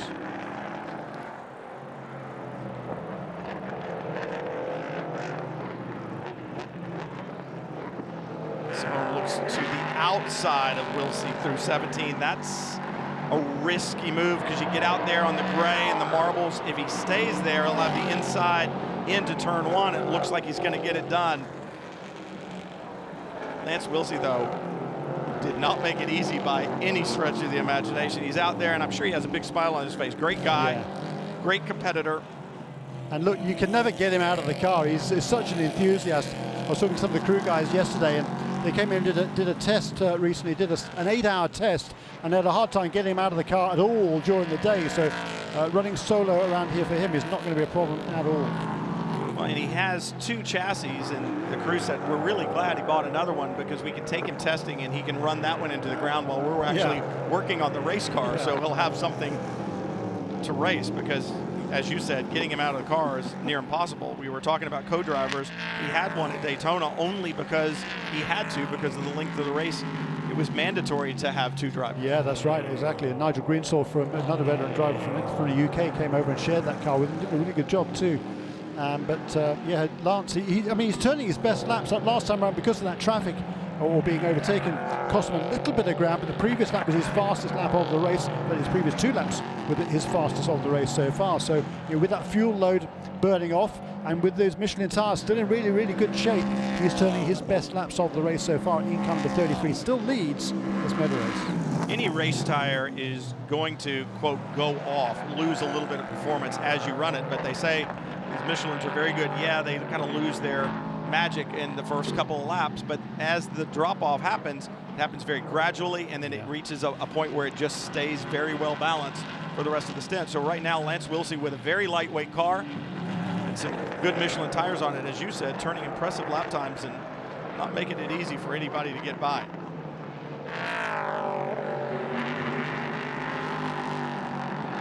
See if he pits this lap. No. I'm really beginning to wonder how far the car can run. We're closing in on 33 minutes to go. Again, that was his best lap, a 2:03.2, so he clipped off 3/4 of a second on that last lap. Look, he's learning from these quick guys who are out there going past him. We had, when after he'd made the pit stops, he was on the lead lap by himself, but the top 4 cars behind him in the overall, the battling effectively for the overall lead of the race, they've passed him now over the last few laps. So there's now 5 cars actually shown on the lead lap officially, but he's learned from each of them, and he's going faster and faster and faster at the wheel of that beautifully livid, the red, white and blue, or white, red and blue, number 33 for Sean Creech Motorsports. Dave House with a problem at turn 1 the last time by, and that will get your attention if you're a fan on the outside of the turn, and it'll certainly get your attention if you're sitting behind the wheel of the car when it does that. But managed to avoid any issues there and got the car back on track. And if Lance doesn't pit this lap, I mean, he's got it. He has to stop. There's no way he can go an hour and 45 minutes unless they put another fuel cell in it. And I'm sure it's mandatory that you stop. So at some point in time, he needs to be in. Good, hats off for him. I mean, he's led now the last 4 laps. He's getting some air time. He's doing a beautiful job as well. Hats off to him. And he's no spring chicken either, Lance. He's been around for this sport a long, long time, driven all sorts of different cars. He's done the Daytona 24 hours several times in the past, the Rolex 24, but I'm loving driving these LMP3 Ligiers. He's in great physical shape. Like you said, he's not a teenager, but just takes care of himself, loves to drive his vintage cars, and really enjoys this P3 he's in this time. Battle for second place heating up now between number 47, number 23, and closing in on both of those two is Garrett Grist. Behind them, just a couple of positions back, but quite a long way back on the road. There goes number 26 across the line, and he's just turned the best lap of the race last time around. That's Matt Bell with car number 26. Lance Wilsey pits from the lead. An hour and almost 15 minutes on the first fuel load. Soldiering on, he'll stay in the car doing this solo.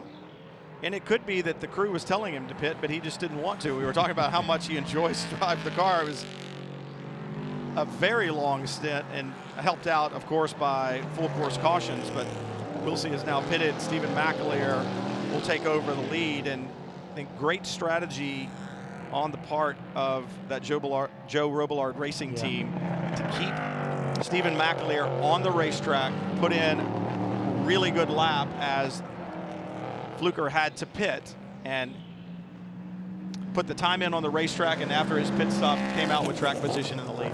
Exactly, and taking advantage of the fact number 47 car of Austin McCusker, you know, he took over from Rodrigo Fluker. It took him a lap or two to get up to speed, and that does enable Stephen McAleer in that number 43 car to pull out a pretty substantial lead. It's now over 6 seconds over that battle for second and third between number 47 and number 23, with the number 51 of Garrett Grist closing. This race far from over, just inside 30 minutes to go, but now is when you begin to wonder about the physicality of this racetrack and the shape of the driver after an hour and a half in the car, an hour and 45 minutes at the checkered flag. While that worked into Stephen McAleer's favor on that pit stop, having to have Austin McCusker kind of get up to speed as he came out, now Austin McCusker is going to be fresher because he's in a short stint. He only had a little more than 40 minutes or so once he got in the car, and Stephen McAleer will have an hour and 45 minutes in the car. So different strategies at play. So far it has worked to the favor of Stephen McAleer, but with 29 minutes to go, we'll find out just how quick a fresh Austin McCusker is. Yeah, it's going to be pretty interesting, I think. But another second the number 43 car was able to pull out last time. By the way, he's not leading the race yet because number 33 car, he had a whole lap on the field, so it's not going to be until the next time around, which is, where are they? They're more than halfway around the lap, are they? But it'll be next time across the start-finish line that Stephen McAleer in car number 43 will officially take the lead. And some excitement That's down Dylan in Murray, turn one. isn't it? Is that Dylan Murray? I think so. Big battle there for 10th, 11th and 12th, number 64. No, number 7 and 50. It was 54, wasn't it, that was off the road there? I think that was Dylan Murray's running in the 9th position and dicing away there with Max Hanratty in car number 7 right ahead of him. Tell you what, a fresh Austin McCusker is very quick. Very quick indeed, because he's beginning to close down on Stephen McAleer. Each corner a little bit closer, a little bit closer. 28 minutes is going to seem like an eternity to Stephen McAleer, and that red and white number 47 just looming larger and larger in the mirrors.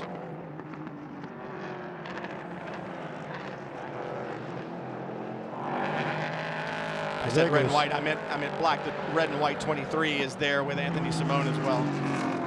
So there goes McAleer across the line.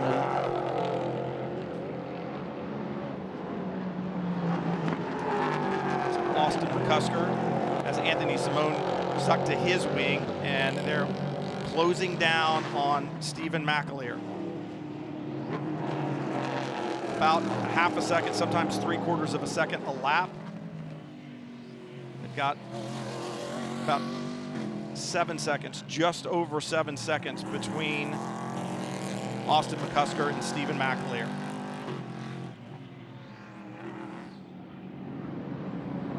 Around 2-minute lap time, so expect another 13 laps or so. They've got plenty of time to get this done, and I'm sure that's exactly what their crews are saying on the radio. Press hard. Keep doing what you're doing. At this pace, you will catch it. Obviously, traffic a part of that as well. And where you catch it. Colin Thompson in the 74. Nice to see Colin back in the series.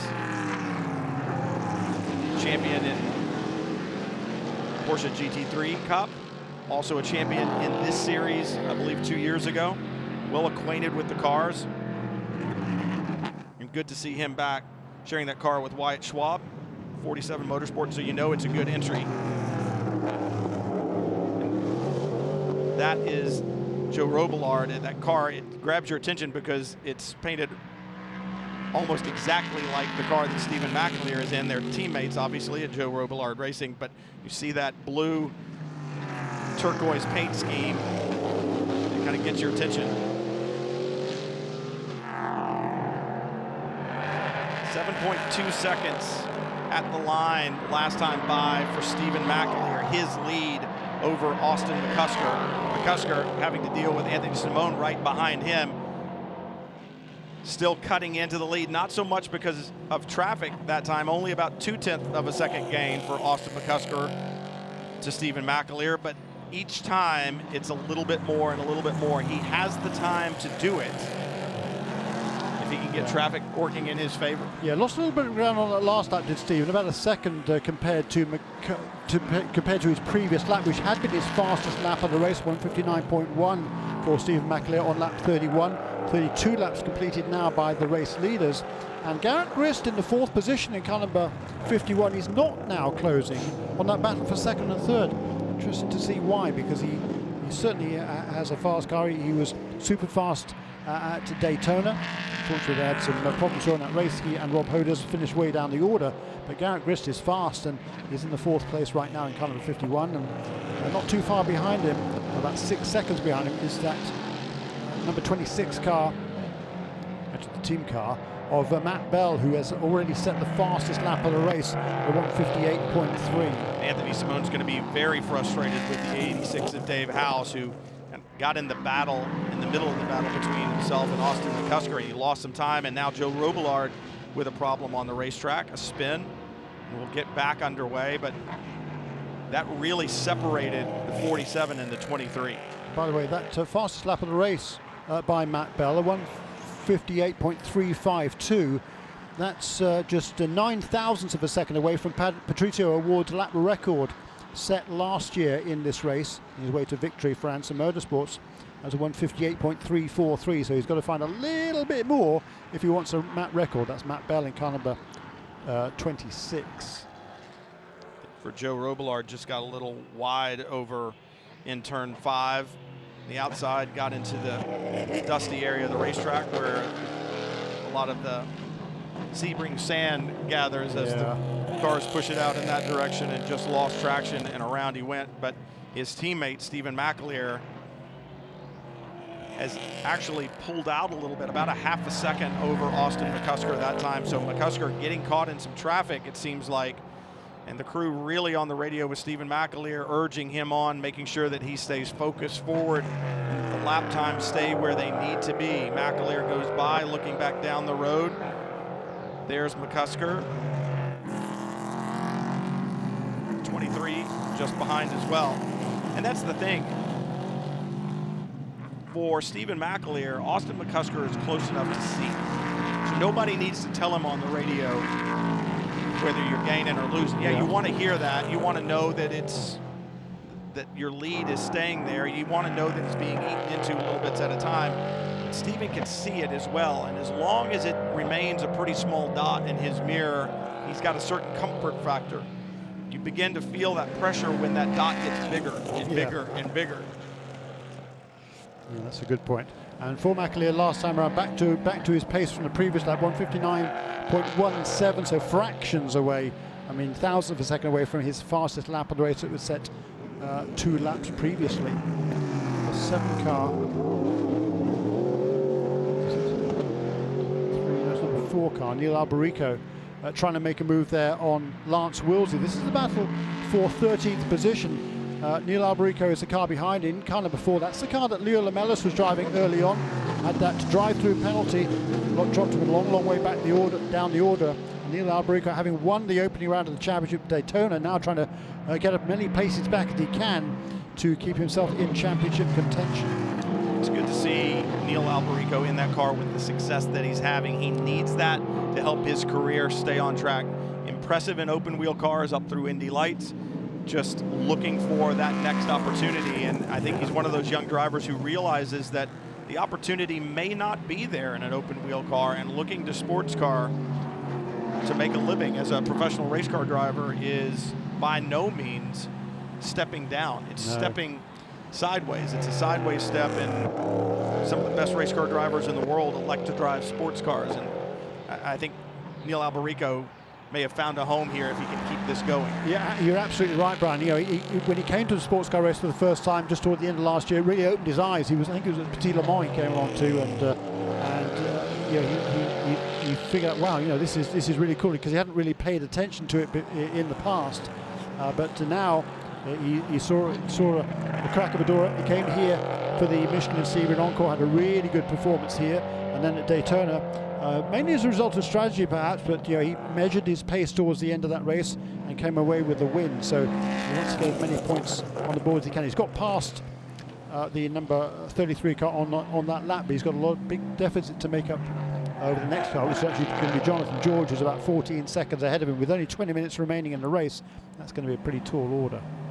I'm looking at number 51 car, though, I'm wondering whether I think Garrett Grist has some sort of a problem, because all of a sudden he's doing 2-minute 01s, and he's capable of going a lot faster than that. So I think there is some sort of an issue with that. The car number 51, that's the kind of yellow and black car that's running in the 4th position, but going to be coming under increasing pressure very, very soon now from Matt Bell, car number 26. Round 2 of the 2019 IMSA Prototype Challenge Series from Sebring Raceway. 10 weeks since the opening round, so it really, these guys want to get into stride here. We've seen some great racing throughout the day. Only 19 minutes to go. Stephen McAleer still holding down the point on his own, driving this race solo, an hour and 45 minutes. Austin McCusker can't seem to break in beyond that 7-second lead. He's gotten it down to 7.0 seconds, but now it's back to 7.3. Hasn't gotten inside 7 seconds, so it seems like Stephen McAleer, good balance. There's a look at the 51. Yeah, heading towards the pit lane. Yeah. So that is a problem there for car number 51. That's a great shame. They've had no luck in the first 2 races of the season. Rob Hodis and Garrett Grist. We talked about the 40 car earlier with David Grant behind the wheel. Keith has maintained a good pace. Their Polestar entry running 5th right now, that bright yellow number 40. Locked in a good battle with Max Hanratty in the 7. Yeah. Hanratty's gotten by. Just in front of them, Matt Bell. So Bell has now worked his way up after taking over from Jim McGuire in the 26. Some very talented drivers in this field, and some young drivers looking to make their mark in sports car racing. And you see him right now running at the front of the pack. It's really interesting that the Anthony Simone in that 3rd place car, having put the pressure on in the early stages, he's not been able to keep pace now with Austin McCusker in 2nd. McCusker has pulled out over 4 seconds now, or in what had been a battle for 2nd and 3rd. He had gotten right there, and I know he had gotten hung up, remember, with the 86 of Dave House, and that's what separated that battle. But when he came past House in one of the corners, I couldn't tell if there might have been a little contact and perhaps damaged the dive planes on the front of the 23. And perhaps he's lost a little bit of the balance on his Norma. Once again, Norma seems to be a little bit better, a lot of people feel, in a straight line, and that allows them to run some higher downforce settings. So you kind of get the best of both worlds, and if he's damaged some of those widgets on the front, then perhaps he doesn't have the downforce that he had earlier. And looking at there, yeah, the race leader, Stephen McAleer, he just reset his own personal best fastest lap in the race, 158.498. That's only just over a 10th of a second slower than the fastest lap of the race, turned by Matt Bell, who's up in the 4th position now in car number 26. But on that last lap, he actually didn't gain much on the car ahead of him. So I think he might have lost a little bit of ground. Yeah, he did. He lost about a tenth of a second over Anthony Simone in car number 23, who set his personal best lap on that last time around. So there's still 6 seconds between the number 23 and the number 26. And that number 26 car of Matt Bell, he was comfortably quicker than everybody else yesterday in both of the practice sessions. Say that the 23 is okay. Simone turning lap times 59 flat. He's right there with Austin McCusker in front of him and Matt Bell behind him. Perhaps Dave House just separated. I mean, he's not any faster than McCusker, so he can't claw that distance back. He's going to need some help from traffic to get that back as they're turning almost identical lap times. But I'm impressed with Stephen McAleer. We talk about the endurance part of this, driving one of these hour and 45-minute races solo, especially at a place like especially at a racetrack like Sebring, that is so hard on you physically. It's not a hot day today, but it's certainly warm. It's warm inside the car. You've got a multi-layer fire suit on, your helmet, all of that. You've got some air that's coming in to keep your helmet cool, a blower and the like, but still, it's a lot of physical abuse, and I think it really speaks volumes for Stephen McAleer's focus on fitness and making sure that he was going to be fit enough to do these races on his own when he got the opportunity to do it. He's lost weight since even the beginning of the year, since the January race, since round 1. I think he really knew that it was going to be an issue if he didn't, and what we're seeing is he's reaping the rewards of that hard work in the gym. Yeah, it certainly is. He's done a really fine job, and another quick good lap there, 58.8. Another also good lap for Matt Bell. His lap times have been pretty consistent, Matt Bell. I'm not sure whether that was traffic on the last couple of laps, but that one was a 158.455. That compares to his fastest lap of the race at 158.352, and he needs a few more of those with 14 minutes remaining in this race if he's going to put the pressure on Anthony Simone to grab a podium finish. How frustrating is this for Austin McCusker right now? Because when he came out in the beginning, he was beginning to close that gap to Stephen McAleer in front, and you would hear it from the crew, I'm sure, as the driver. 7.8, 7.3, 7, and he knows he's getting there. Look. And now we're back to 8.3 second gap, and I can tell you, Brad, he's not going to worry about it, and here's why. Because he's already finished second in the first race of the season. For championship points, this is looking really good because in the first round of the season, Stephen McAleer did not score well, down in 17th position. So this is going to put number 47 car in the championship lead, leaving this event. And that big picture-wise, Austin McCusker, his father Jeff was a very accomplished racer as well, so he knows what it takes. I had a chat to him yesterday. He was fully focused on what he needed to do. The championship is the goal for that number 47 team. are they having to remind him of that in the car right now? Though? No, I mean, he's a smart young man, is Austin. He really thinks about everything. He's very analytical. He really is smart, and he knows exactly what he has to do. He's been working hard on on all aspects of his driving, so he is properly prepared coming in here. So good battle there in the midfield. Number 7 car, that's Max Hanratty, who's just pulled away a little bit on that last lap from.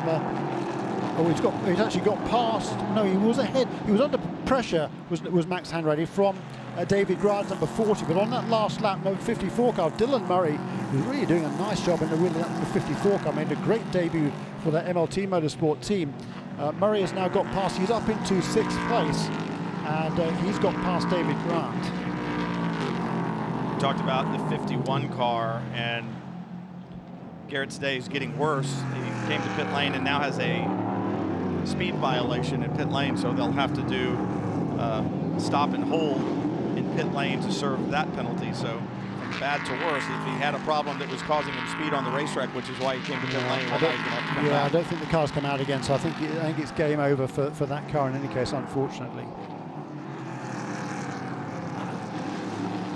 Stephen McAleer focused forward and continues now to build that lead over Austin McCusker, and perhaps, as you said, Jeremy, it's one of those things that the team just saying, hey, all right, 11 minutes to go, long way to get there. If there's a problem or we end up with a yellow, we'll be there and we can fight, but right now let's think about the championship. Let's take the points and go. Definitely. And super consistent laps from Stephen McAleer at the front of the field here.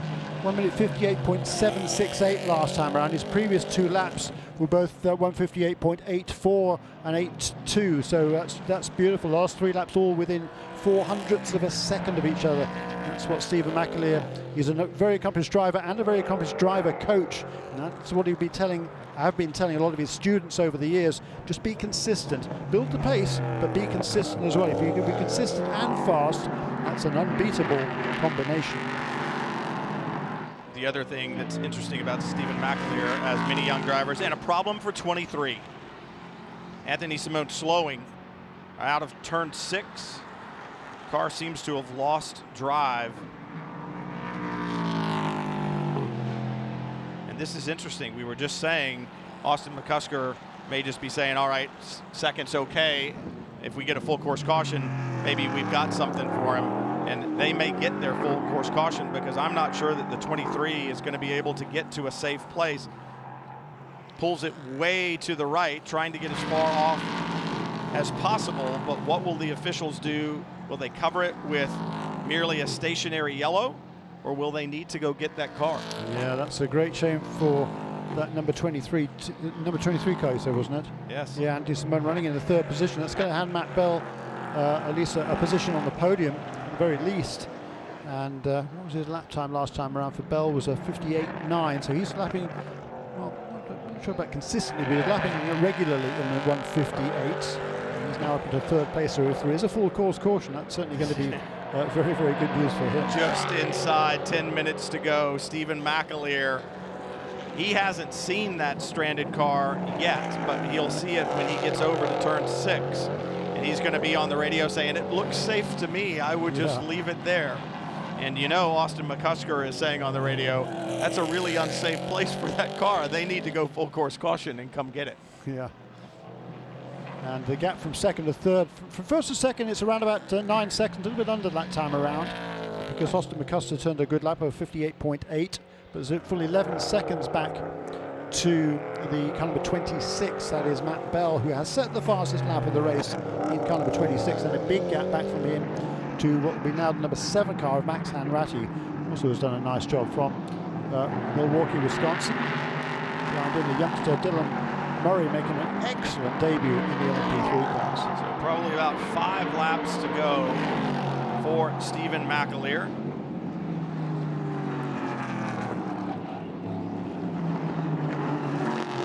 Meanwhile, the 23 still stationary, and I've seen no movement on the part of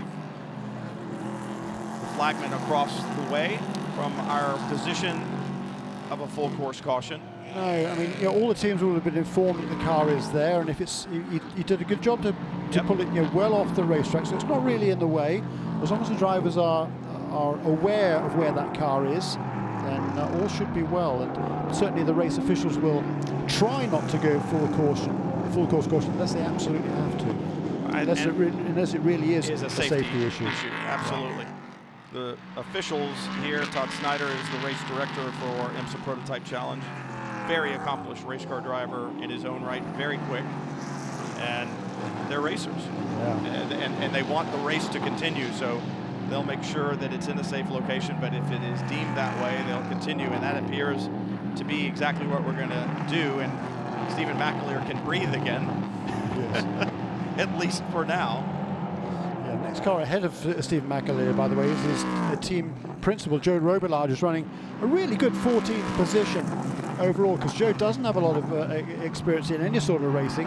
Did a couple of races last season in the Michelin Pilot Challenge, but struggled in the Porsche Cayman, but he really is enjoying driving this LMP3 car. He's getting quicker and quicker and quicker. I think he might be struggling a little bit for fitness perhaps towards the end of the race. He's not going, I think, quite as quickly as he was earlier on.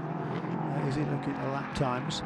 But certainly, no, he's not. He's certainly lost some pace, but it's been a really good run, a good debut for Joe Robillard in car number 10. I cannot stress what an hour and 45 minutes in one of these cars around this racetrack is like. I used to say this about the Cleveland Burke Lakefront Airport racetrack as well when I would try to explain to people how rough it was, but I think the same analogy applies here. Go to the hardware store into your ski clothes and sit on the paint shaker for an hour and 45 minutes in a sauna. That's kind of what it's like around this racetrack for an hour and 45 minutes. You're doing hard work in a cramped environment over a very bumpy surface, and it's brutal in there, and it wouldn't be surprising to see that the pace has dropped off a little bit. You see, there's a great photo opportunity here.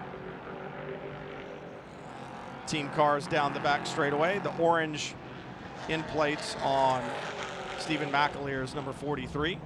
Joe Robillard's not going to make it easy, it doesn't appear. He didn't just slow down and pull over, did he?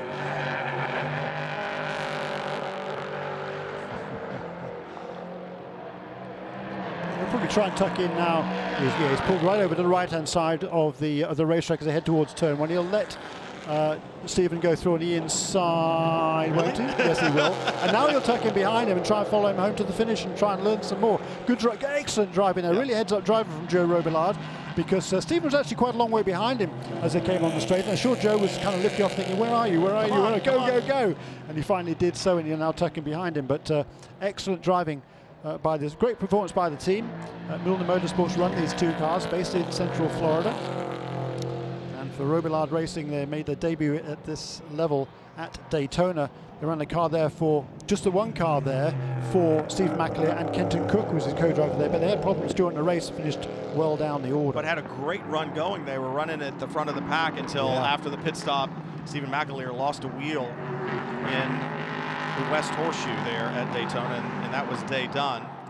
It's interesting, just under 6 minutes when Stephen McAleer crossed the line the last time by. He really needs to run some sub 2-minute laps here to make sure that, or actually he just needs to run right at 2 minutes, and he runs those 2 minutes, he can run for 3 laps. Doesn't want to go too incredibly quickly. No, that's exactly right. He can just pace himself from here. Yeah. Run the pace so that you don't have to do another lap.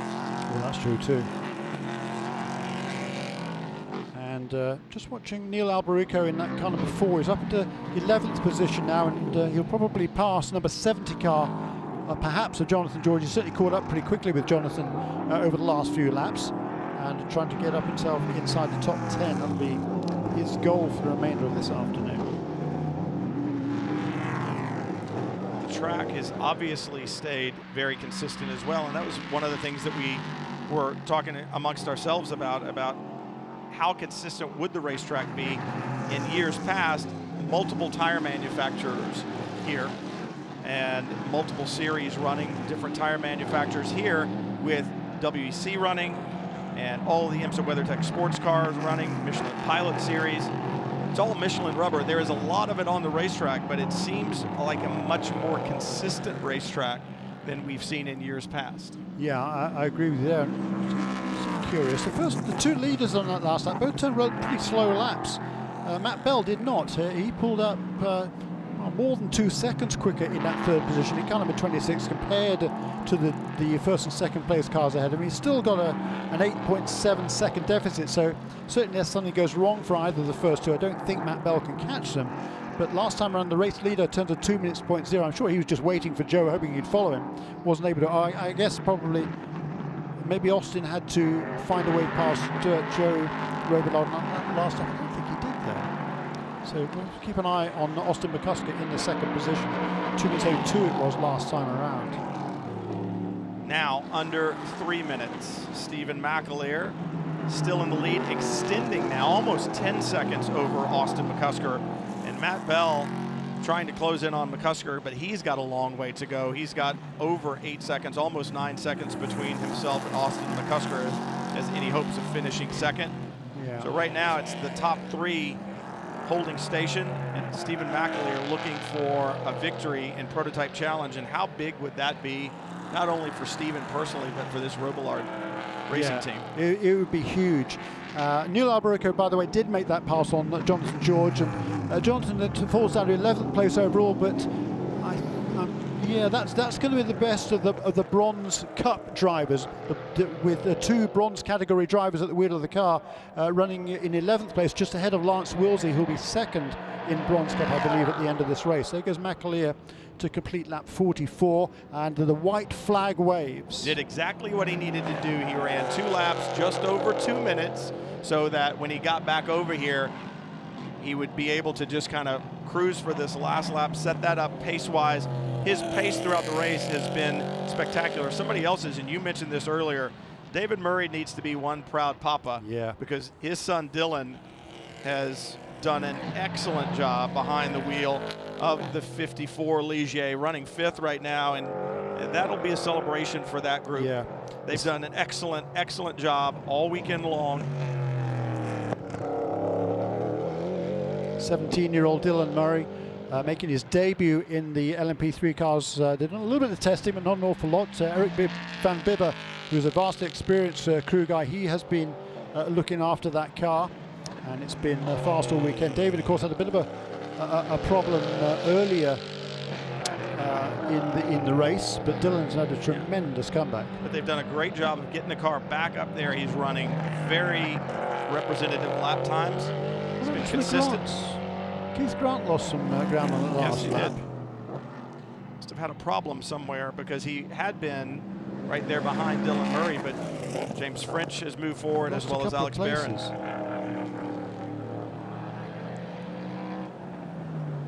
For Stephen McAleer, 2019 has proven to be a pretty good year. Disappointment at Daytona, but not disappointment in the speed that they showed, he and Joe Robillard, and now comes here to Sebring in a solo drive. It is looking forward to one turn away from a checkered flag. This young man, Michelin Pilot Series champion in 2015, Mazda MX-5 Cup champion in 2012, and now he can add a race win in IMSA Prototype Challenge. Stephen McAleer takes the checkered flag and claims his first victory, and I'm going to say it's going to be the first of many more to come if he continues in this series. A great drive. Austin McCusker comes home 2nd. Matt Bell will be 3rd, and McCusker with a good drive, he and his teammate. Good, heady drive, as you said, Jeremy, to just say, hey, it's a long way to get to the leader. Maybe the risk in trying to get there is not worth the reward, because we'll come home with another 2nd place finish. Yeah. And he and his teammate, Rodrigo Fluker, will maintain the lead in the championship. We'll take the lead in the championship. We'll take the lead in the championship, I should say. That's right. So when you look at that, and you do a lot of coaching of drivers, young drivers, what they should do, where they should go. When you look at a young driver's resume, what stands out more to you, race wins or championships? Well, championships, because that's what the ultimate goal is for sure. But what I do like is pace and consistent pace. And that's what Austin did. He paced himself really well in this race. Rodrigo Fluker did a pretty good job in the first stint, certainly, and Austin brought it home in 2nd place, and they will be absolutely delighted with that performance here for that 47 Motorsports team. They'll take over the championship lead for Robillard Racing. What a great day for Stephen McAleer. Congratulations to Stephen McAleer. We saw a great race here. Plenty of drama, as you usually see at Sebring in almost any class that runs. Certainly some excitement and some great racing, and this bodes well for this 2019 IMSA Prototype Challenge Championship as we look forward to the rest of the season. Congratulations then to Stephen McAleer. Came out to the US to carve his way into the professional motor racing ranks, and my goodness, he has done that. It's taken him, I'm sure, more time than he would have liked to get into this position, but he's worked hard for it.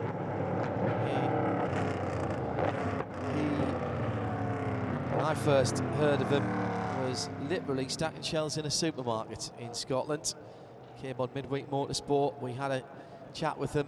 He'd been out of the States and come back because he had come had to come back after winning he did a skippy skill, didn't he, over here, Jeremy? Yeah, run the Skip Barber Racing School Series, which was a lot of drivers have come through that over the years, and he saw that as an opportunity. It was affordable for him at that stage, but moving on from there was going to be the tricky bit. So as you say, he went back, kind of regrouped, really focused hard on getting back over here and finding himself another opportunity. He did that in the Mazda MX-5 Cup Challenge, won that, got an opportunity with the scholarship to keep his career moving forward. So hats off to Stephen. He's now for a few years very successfully, along with Chad McCumbee, ran a successful car in ST in the Michelin Pilot Challenge, and now his driving career has taken another step forward.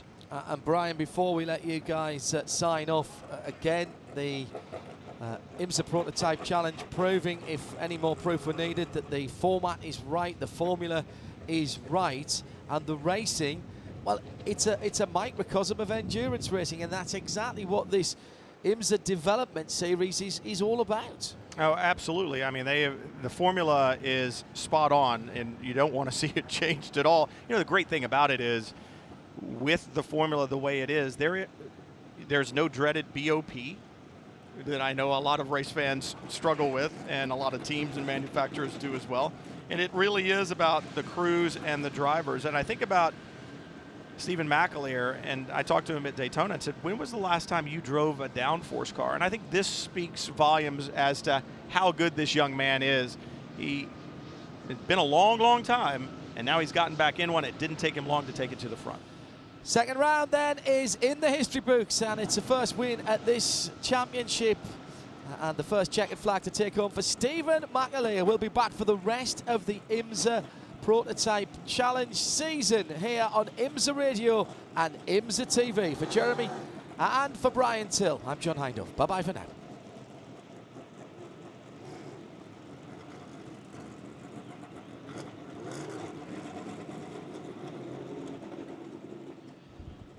Well done, guys.